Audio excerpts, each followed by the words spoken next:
ಬುಕ್ಕಾಪಟ್ಟಣದಲ್ಲಿ ಕಳ್ಳತನಕ್ಕೆ ವಿಫಲ ಯತ್ನ, ಸಾರ್ವಜನಿಕರಲ್ಲಿ ಹೆಚ್ಚಿದ ಆತಂಕ. ಸಿರಾ ತಾಲೂಕು ಬುಕ್ಕಾಪಟ್ಟಣ ಗ್ರಾಮದಲ್ಲಿ ಇತ್ತೀಚಿನ ದಿನಗಳಲ್ಲಿ ಕಳ್ಳತನದಂತಹ ಪ್ರಕರಣಗಳು ಹೆಚ್ಚಾಗುತ್ತಿದ್ದು ಸಾರ್ವಜನಿಕರಲ್ಲಿ ಆತಂಕ ಮನೆ ಮಾಡಿದೆ. ಇತ್ತೀಚೆಗಷ್ಟೇ ಎಸ್ಬಿಐ ಬ್ಯಾಂಕಿನ ನಿವೃತ್ತ ಉದ್ಯೋಗಿ ಮನೆಗೆ ಬೀಗ ಹೊಡೆದು ನುಗ್ಗಿದ ಕಳ್ಳರು ಒಂದಿಷ್ಟು ಹಣ ಒಡವೆಗಳನ್ನು ದೋಚಿಕೊಂಡು ಹೋಗಿದ್ರು.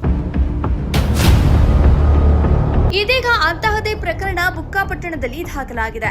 ಬುಕ್ಕಾಪಟ್ಟಣ ಗ್ರಾಮದ ನಿವಾಸಿ ರವಿಶಂಕರ್ ಶೆಟ್ಟಿರವರು ಕಳೆದ 8-10 ದಿನಗಳಿಂದ ಮನೆಯಲ್ಲಿ ಇಲ್ಲದ ಬಗ್ಗೆ ಖಚಿತಪಡಿಸಿಕೊಂಡ ಕಳ್ಳರು ಮನೆಯ ಬಾಗಿಲು ಮುರಿದು ಒಳ ಹೋಗಲು ಯತ್ನಿಸಿದ್ದಾರೆ. ಅಕ್ಕಪಕ್ಕದ ಮನೆಯವರು ಬಾಗಿಲು ಹೊಡೆದ ಸದ್ದು ಕೇಳಿ ಹೊರಬಂದು ಕೂಗಾಡಿಕೊಂಡಾಗ ಕಳ್ಳರು ತಮ್ಮ ಬೈಕ್ಗಳಲ್ಲಿ ಪರಾರಿಯಾಗಿದ್ದಾರೆ.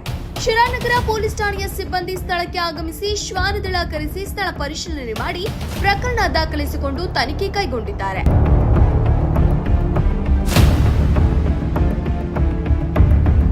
ಬುಕ್ಕಾಪಟ್ಟಣದಲ್ಲಿ ಇತ್ತೀಚೆಗೆ ಇಂತಹ ಪ್ರಕರಣಗಳು ಹೆಚ್ಚುತ್ತಿದ್ದು ಗ್ರಾಮಸ್ಥರಲ್ಲಿ ಆತಂಕ ಮನೆ ಮಾಡಿದೆ.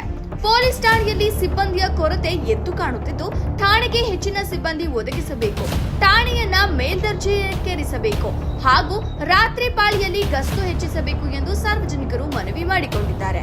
ವರದಿ ಫೈರೋಜ್ ಪಾಷಾ, ಬುಕ್ಕಾಪಟ್ಟಣ.